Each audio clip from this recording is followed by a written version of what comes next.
Okay, are we all set? Okay, good evening, everyone. I'd like to call the meeting to order of the Narragansett School Committee at 7:03. And before we do the pledge, I just would like to ask that we do a moment of silence for the people who lost their lives in the tragedy at Brown University. Our thoughts go out to the families and everyone who's affected. If we can just do a moment of silence, please.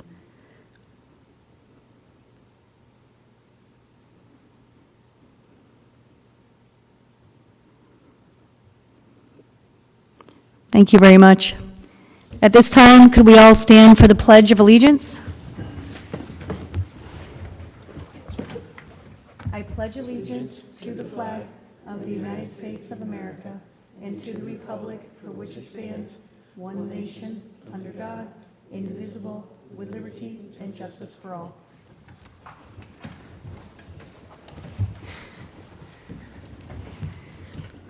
All right, welcome everyone. I'd like to thank everyone for coming, especially our Narragansett High School students who came out tonight at this very busy time of year. We're very excited for our showcase, and Dr. Cummings, we're going to let you do introductions.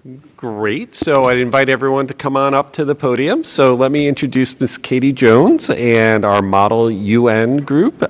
So they have been quietly building to, I know they're trying to prevent world domination by people, but they are certainly, kind of exhibiting it. So they have been really doing an outstanding job and most recently won a number of accolades at the Brown Model UN conference. So we're going to ask them to tell you all a little bit about their club and the work that they've been doing and the honors that they've been achieving. So with that, I'll hand it off.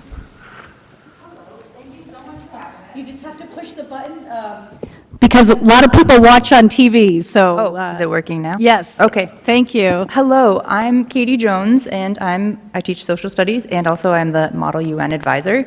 And this is some of the Narragansett Model UN team, and I will very quickly give an overview of what Model UN actually is. So it's an academic simulation of the United Nations. Students role play as delegates representing different countries, and they all debate different global issues. The big idea is that students collaborate with all of these different country perspectives and try to draft resolutions to try to solve real-world problems, which is honestly, if you're feeling very sad or down about the world, I strongly suggest listening to them come up with these solutions, because that's the most beautiful part of the whole thing, I think, is the ideas that they come up with are amazing and excellent. Our club was founded last year by Ibi DeLuca, who graduated last year as part of our senior project. Those are some of our pictures from last year. And this year, our club is led by Addie Bonner, who is our president, Grace Cronin, who is our very first secretary general of our upcoming very first conference that we're going to have, Mia DeLuise, who is our head delegate, and then we have our two other members here, Kaylin McCarthy and Karuna Lohman. So our goal this year was to expand membership to get more students, which we've done so far, to attend more conferences, which we've also done so far. We went to Wheeler Model UN and then Brown University Simulation of the United Nations. We also wanted to be more competitive to win more awards, which we also got to do at this last conference. And then in January, we will also host Narragansett's first Model UN conference. We're going to host the 8th graders from the Peer School, and that's part of Grace's senior project. Addie's senior project is running the club and expanding it, so that's upcoming too. So in November, we went to Brown University Simulation of the United Nations, which is a very long name, and here's some pictures. This was for these three. They did the advanced 3-day Model UN conference. So they went up straight after school on a Friday, got stuck in traffic, but then still stayed up at Brown debating their issues until like 10 or 10:30 at night. Did an amazing job, then went back Saturday, and our novice new Model UN members came and were there all day Saturday from like 9 until I think it was 7 or 8, so a super long day, and then these three went back for the final day on Sunday. There's a picture of Kaylin, Grace speaking on access to education. Kaylin was she was representing Egypt, discussing women's rights. Grace was Albania, discussing access to education. And there's Matthew Rodriguez, our only 9th grader who went to this conference. Egypt discussing access to water. And then I don't have a picture of Karuna in this one, but Karuna discussed the environmental impacts of AI and represented Egypt. And then we got our first awards as part of the Model UN team, which is really impressive because this conference had 700 different students from around the country coming, and the vast majority of them were from private schools, so we're from a public school, and we held our own, and so even if students up here didn't win awards, they still were up there speaking, doing an amazing job coming up with solutions to world crises. So we have Caitlin at our very first conference. She won an award representing Egypt, discussing women's rights, and there's a picture of her up on the stage at Brown. Addie and Mia, they were a double delegation. They worked together. They represented Albania, discussing AI and governance and global terrorism, which is quite the topic. And even though Albania is often not in the spotlight, they still managed to have their voices heard, and they won an award for that. And then last, our very big one is Mia DeLuise won the Erin Phelan Award, which is for one student in the whole conference out of 750 students. She applied, she wrote an extra essay after doing all this prep to actually do this, and it is for students who are very active in their community, for young women in leadership roles wanting to make a change. And if you win this out of the 750 people at the conference, Brown will donate money to an organization of your choice, and Mia chose the Johnny Cake Center. So very impressive, and it was very cool to see her up there in front of like this whole crowd of people. And then finally, there's everyone all together, so we finally got a picture of Karuna up there. But a special shout out to the NHS PTO who provided the financial support, so we were actually able to go to this. And that's our Model UN team. Thank you. I would love to just hear one thing from each student, and my question would either be, what made you decide to join the Model UN?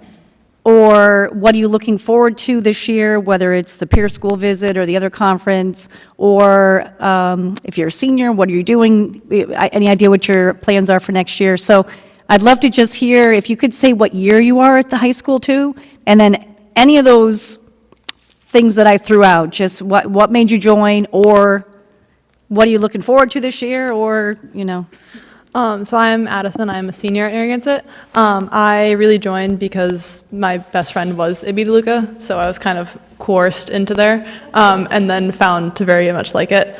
And I also really wanted to pursue it for my senior project to really expand the club and keep going what she had started. My current top choice of a school will be Drexel University in Pennsylvania for a BS/MS 5-year PA program. Hi, I'm Grace, and I'm a senior, and I am hosting, for my senior project, I'm hosting a Model UN conference for 8th graders. So at the middle school, all of the 8th graders will come here on January 27th, and we will give them the experience of a real Model UN conference in hopes to, in hopes for them to like join next year and see what it is, because I didn't find out about it until Ibby told me about it, so I feel like that'll be good. Hi, I'm Mia. I joined Model UN last year because of Ibby, but also because of Ms. Jones' promotion for the club, and also because I'm really interested in like politics and being able to voice your opinion, no matter like what opinion you're representing, and like communication, stuff like that. And my top choice for a school right now would probably be either American University or University of Maryland for political science and public policy. Awesome, and you're a senior as well? Yeah, and I'm a All senior. right, awesome, thank you. Hi, my name's Kaylin. I'm a junior at Narragansett. I joined similar to Addie and Mia.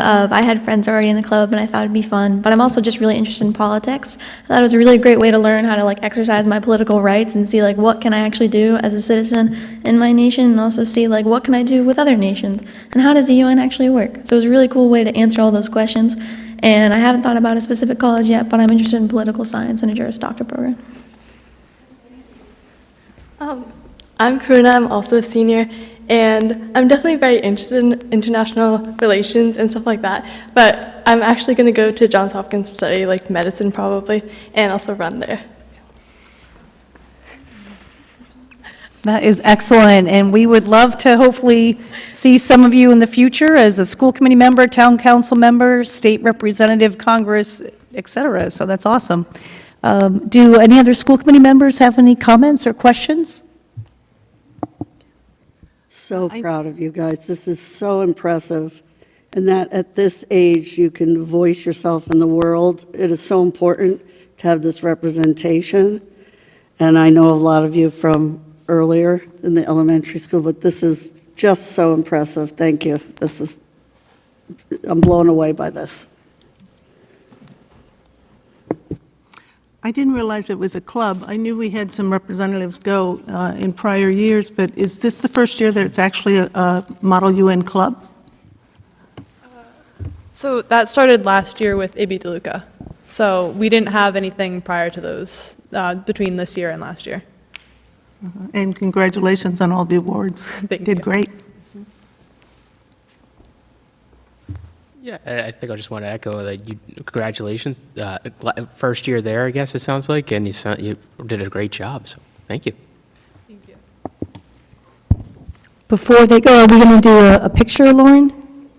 Okay, so hang on for a picture, but again, thank you guys so much for coming and sharing that, and congratulations, very exciting. Thank you very much. Okay, if you guys hang on, Ms. Ruggiero will tell you guys where to stand. Are we coming too? We are coming. Here we go, guys.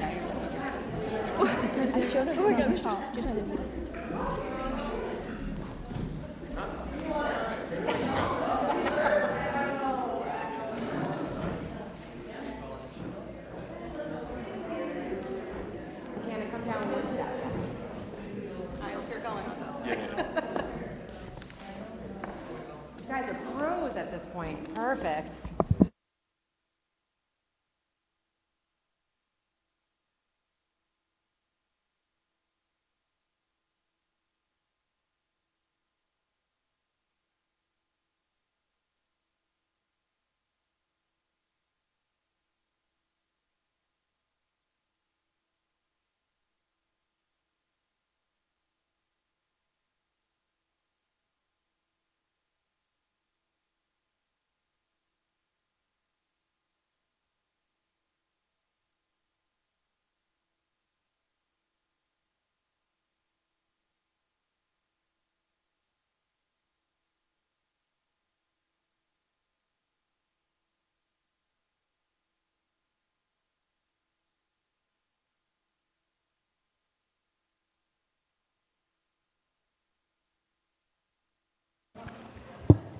All right, so we're going to continue now that our showcase has concluded. That was great. Okay, moving on. Is there a motion to seal the executive session minutes from tonight? So moved. Second? All in favor? Aye. Aye. Motion passes 5-0.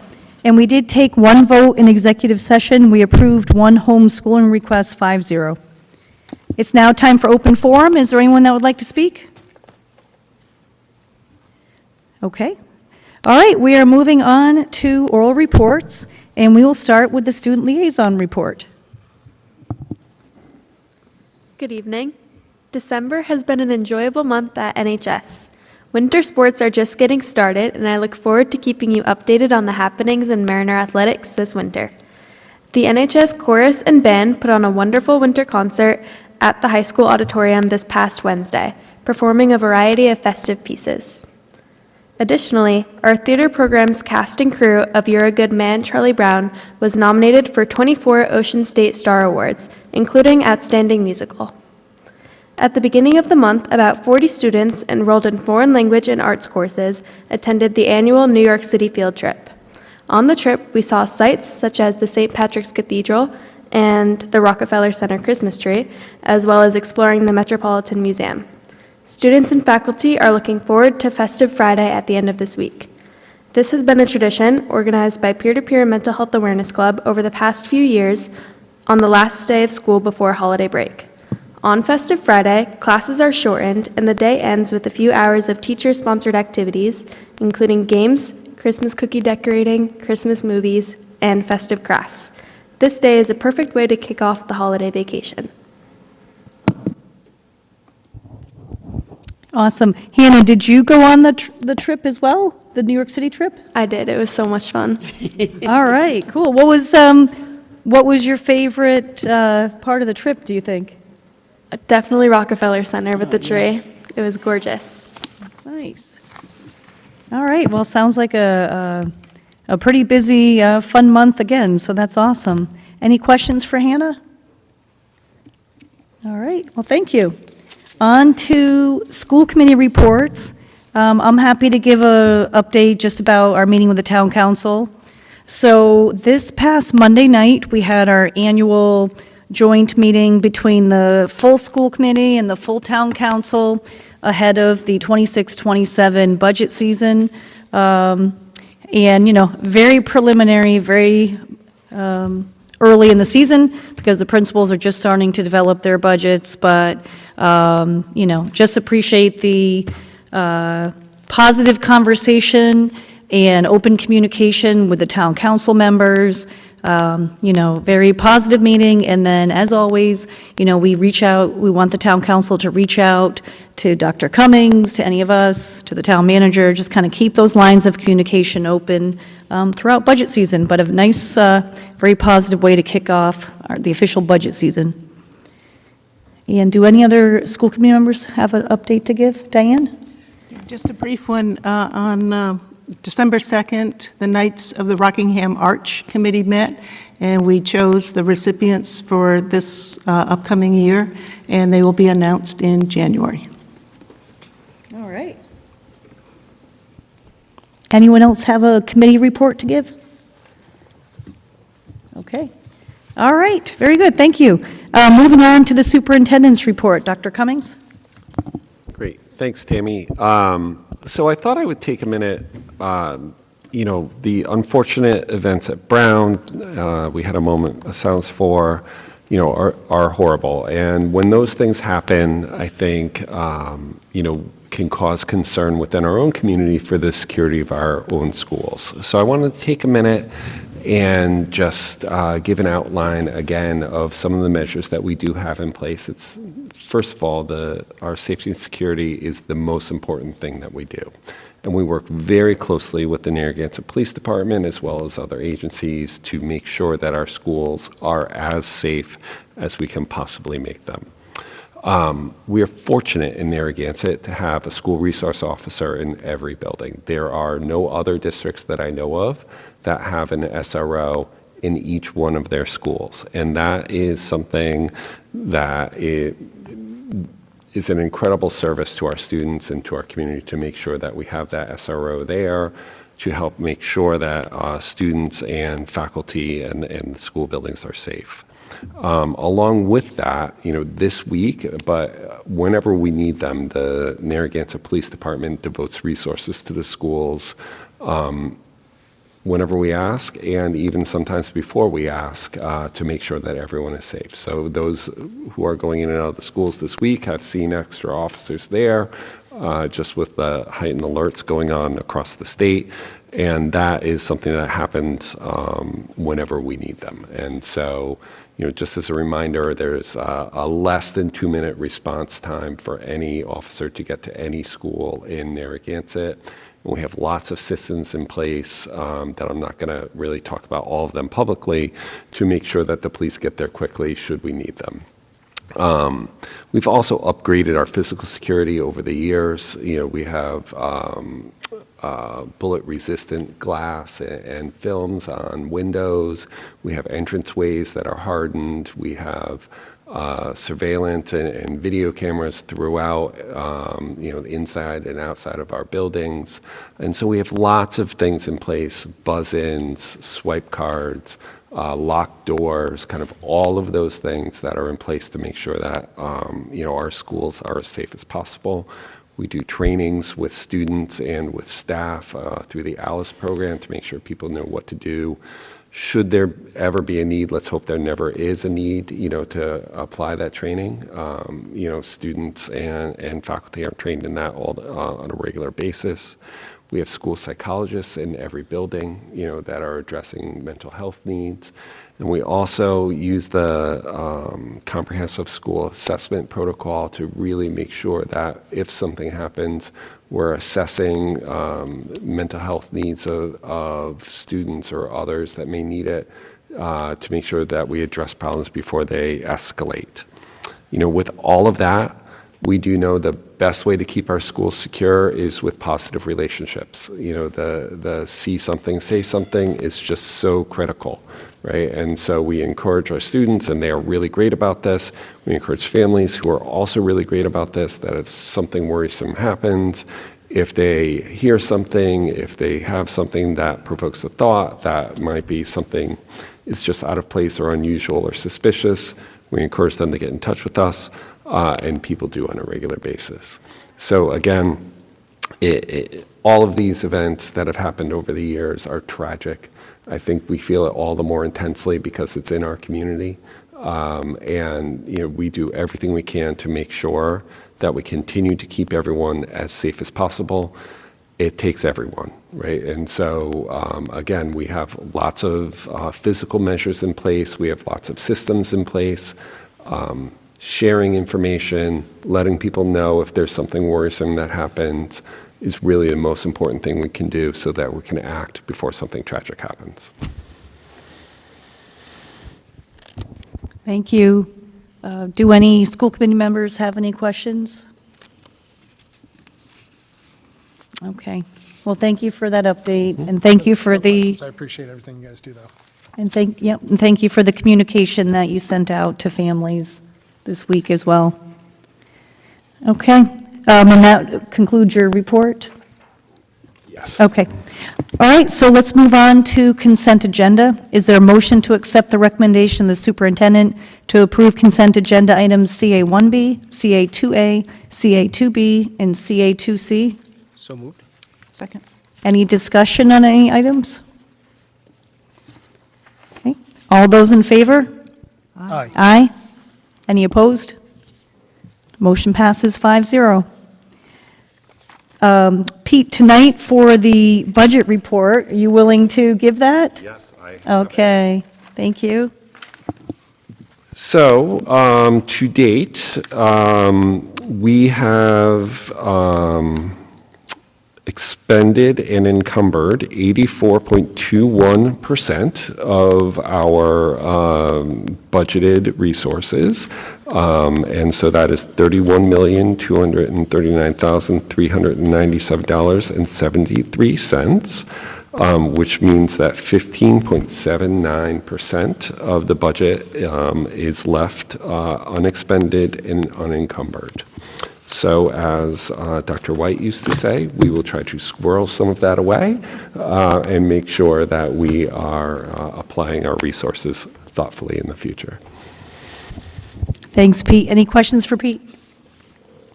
Okay, thank you. So we're going to move on to school committee business. We have 3 items to vote on and 1 discussion item. So starting with number 1, is there a motion to accept the recommendation of the superintendent to approve the Narragansett High School girls hockey overnight tournament trip to Martha's Vineyard from January 16th through January 18th? So moved. Second. Any discussion? So I can just give you a very quick overview. So this is a trip that they took last year as well.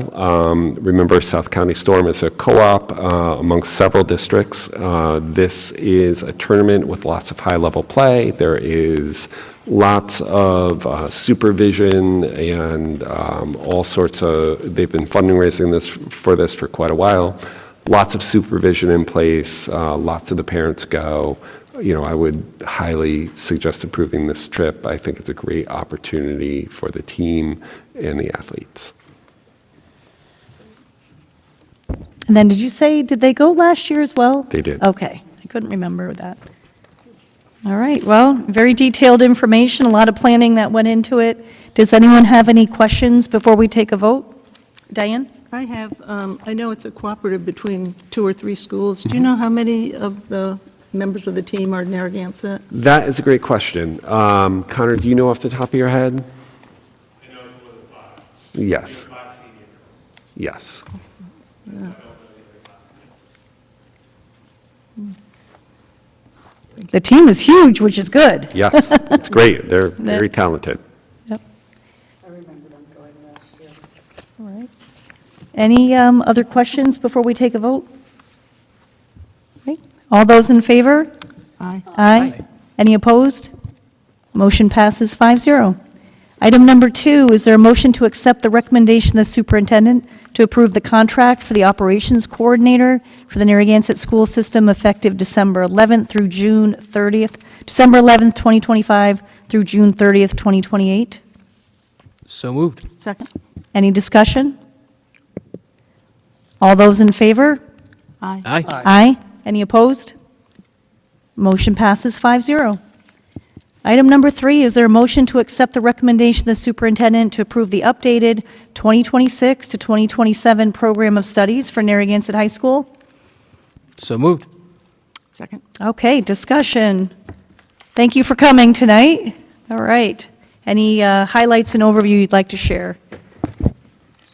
There's a lot of just small editing that I did, particularly around the term school counseling to guidance. It was a change that Mr. Fiore started, so I just made it throughout the document consistent. And then the other major changes were the additions of our 2 new CTE programs. So over the past few weeks, we've done a lot of work with creating standards and aligning new courses to them.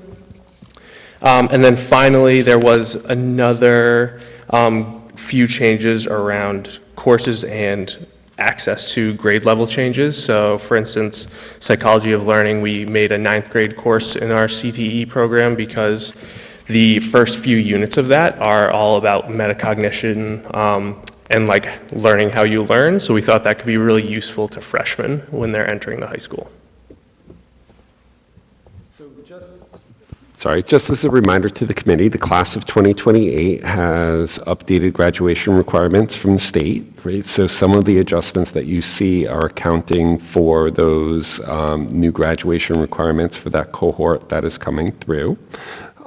So, you know, again, the team at the high school has done a really nice job of matching course of study to course selection to scheduling, right? And it is a complex endeavor. And believe it or not, it's harder to schedule a small school than it is to schedule a larger school because we want to be sure that we are offering as many opportunities as we can to all of our students. So if you were to look on page 12 and look at the number of APs that we offer, right, I would put that against any high school in the state, no matter how big. We offer as many comprehensive APs plus college level classes plus CTE plus, you know, so you can go on. And we offer an amazing variety of opportunities for students. The course of studies is comprehensive. There's lots of choices there. We don't always run every single class that's in that course of study. So there may be times where, you know, fewer students may sign up for a course. You know, if it's typically below 10, we won't run it unless it is an upper level course like a AP Physics or something like that that we want to make sure that students have the opportunity to get. We may run a more generalized elective every other year so we can get more students into that, and that's a little bit more efficient as we go forward. So Connor and his team, this is step 1 in the course selection process. Connor, could you talk about that really quickly, that process? Yeah, so the first step in the scheduling process was counselors met with all students in small groups in their advisories, and they had students select the electives that they were going to go into. Step 2 was completed this week where core area teachers completed recommendations for students for next year. And then after the new year, guidance counselors are going to be meeting one-on-one with each student to go through their electives that they chose, and then placing them within Power School so that we can build and load a schedule for students. Great.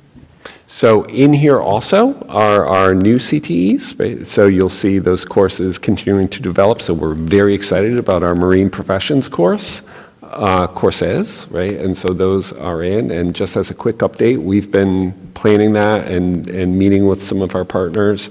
And actually, our current boater card certification course, those students will be able to go and use a simulator at the Marine Resource Center over in Middletown this spring, so to get some real hands-on experience, so we're excited about that. The sports sciences or the sports medicine one continues to develop, and at the same time, we continue to offer these high-level courses. We're also very pleased within here, you'll see our developing partnership with URI in our education courses, and so those are going to be able to count for credit at URI.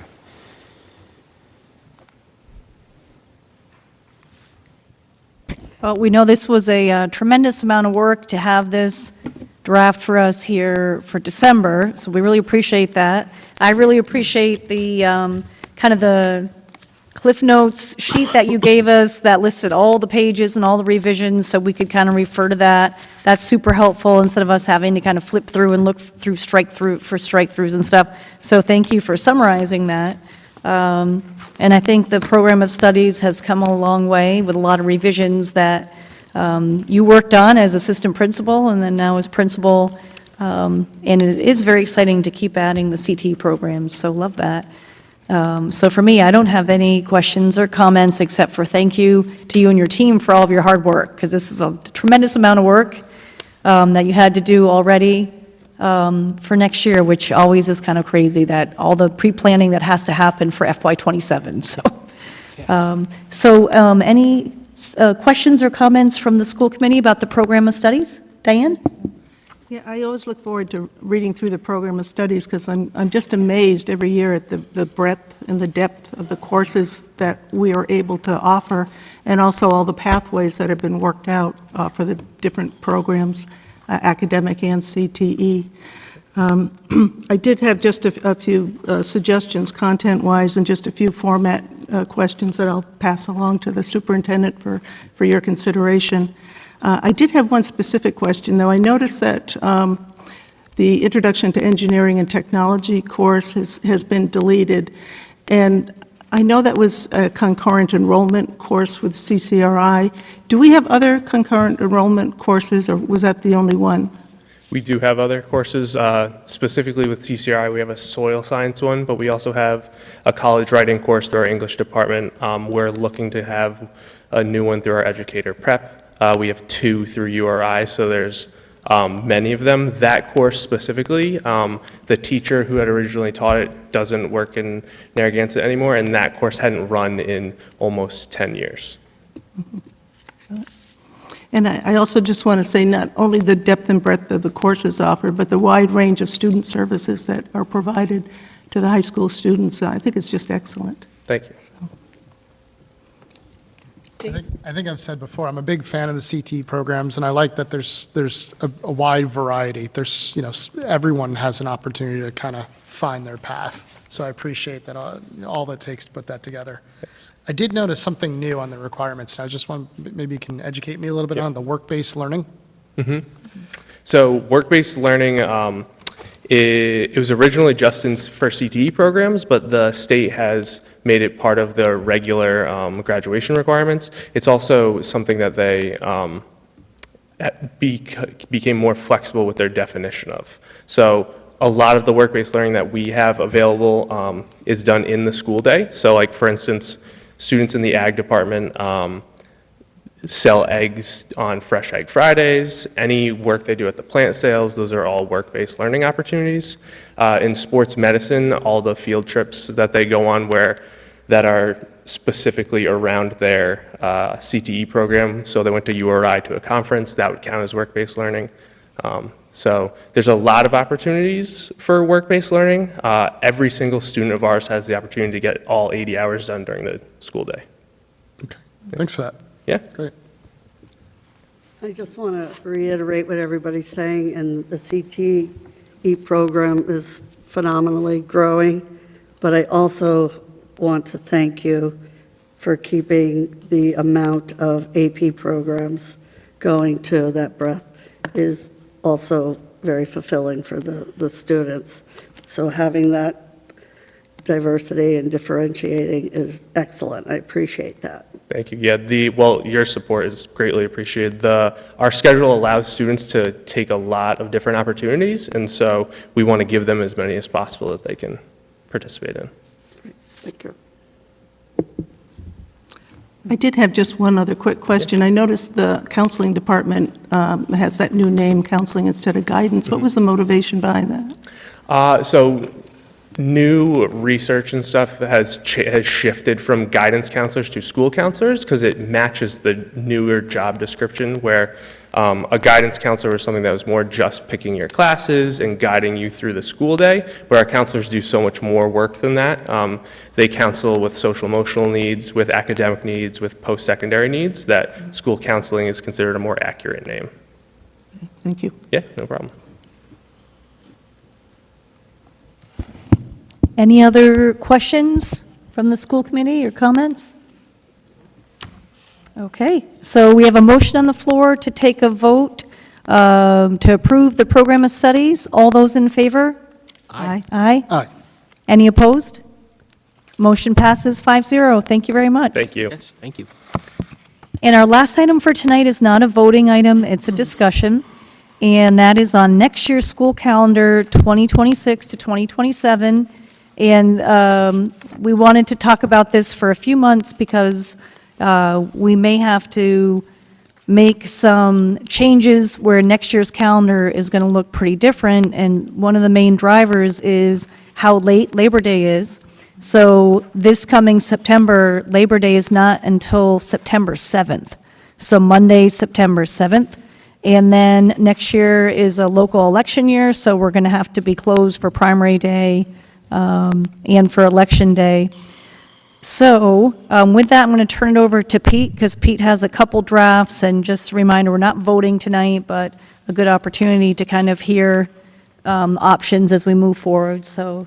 Sure. Dr. Collins. So thank you, Tammy. So, and again, these are very much in draft form, so welcome your feedback on any pieces of them.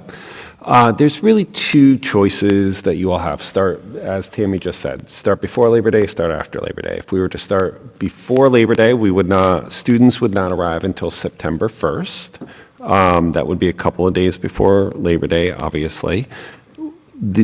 Because we have to be closed for primary day. So that primary day on September 8th, so that would be a 4-day weekend for students after they start, so people could still enjoy their Labor Day holiday.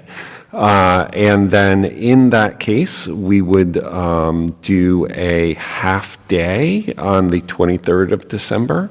And again, we haven't done a lot of half days in the past, but because we extended our school hours, we do have the flexibility now to put some half days in. And so we do a half day on December 23rd. We would have a PD day on March 15th. We would still have 2 full vacations in December and in February. 3 in December, in February, and in April. And we would still be able to end school by June 18th. Before the Juneteenth holiday. Graduation in that case would be June 7th. The second choice you have is starting after Labor Day, in which case students would not be able to start until September 9th. Right, and so because again, we have to be closed on the 8th for primary day. And so in that case, graduation would not be until June 11, and students would not be finished with school until June 25th. And so the good news is that because we have the waiver from the state and the extended school hours, we will not have to students would not have to make up snow days. But even with that, we would go until the 25th. And then if there were more than 3 or 4 snow days, we would have to have makeup days creeping in very close to July in that case. So those are really your 2 big options. Start after Labor Day, you go later into June, start before Labor Day. In this case, you'll end on kind of a more normal time schedule. It is unfortunate that Labor Day is so late. and with primary day being right next to it. So those are the two kind of adjustments that you can do. And then I don't know, as you look at different options, if you want to even put as one iteration shortening February vacation by a day or two, just, I don't know if that's, for this particular year, if that is another iteration too, whether you go with either version, I don't know what the appetite would be with people to either, shorten that a little bit just to get finished a little bit earlier in June. Right. And, what I would suggest to you is that's always an option, should the committee wish it. In version 1, starting before Labor Day, we're ending pretty typically when we end, like it's, very similar to what we're doing this year. In version 2, if the committee chooses to start after Labor Day, if you wanted to get out a little bit sooner, you could shorten that February break. You're still getting out in the 20s. And then if we do a half-day, version 1 on December 23rd, that still counts as a full school day, right? Correct. You do a half-day, you feed the kids lunch, or whatever you have to do to get the amount of minutes in, and that counts as a full day? Correct. So what RIDE looks at is the total amount of minutes for the year, not the amount of minutes necessarily on any one day. And so because, again, we have an extended school day, our equivalent is well over the required number of minutes.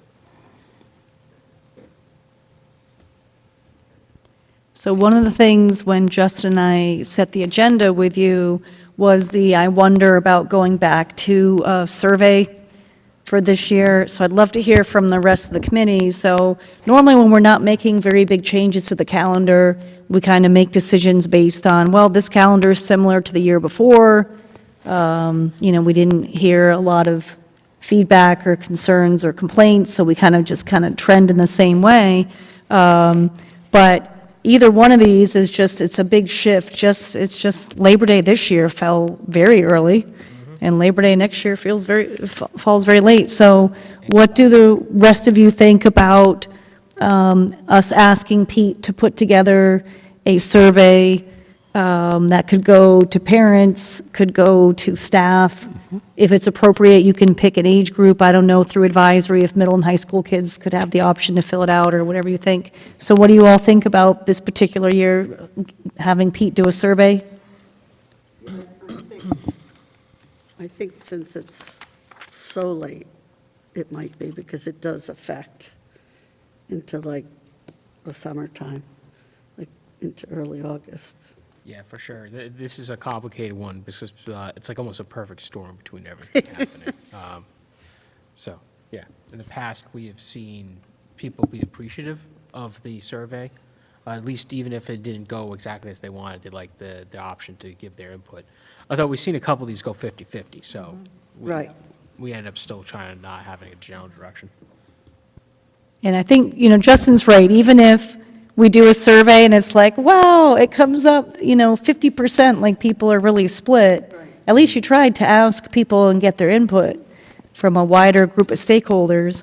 And what is interesting too is one of the drivers and priorities that we've heard has always been, start after Labor Day, because for the high school kids that work in the local businesses, sometimes the last week and a half of August, this is the best time to be at the beach, but also very, very hot to be, inside, even though the kids are lucky here. We have a lot of kind of climate-controlled school buildings now. We do. But I guess what is good, too, is if ultimately in a few months, if we do vote to start before Labor Day, the kids are still, the first day the kids would be here would still be September, right? Like if we went with a start before Labor Day, for the students, it would be school opens September 1st. Obviously, the teachers would have a couple August days, but at least it wouldn't be like, the kids have to go to school August 25th or something like that. So it's like, still is in September, which is, a little bit better, but, Some might feel like September 9th is so late yeah. also. Yep. Oh, yeah.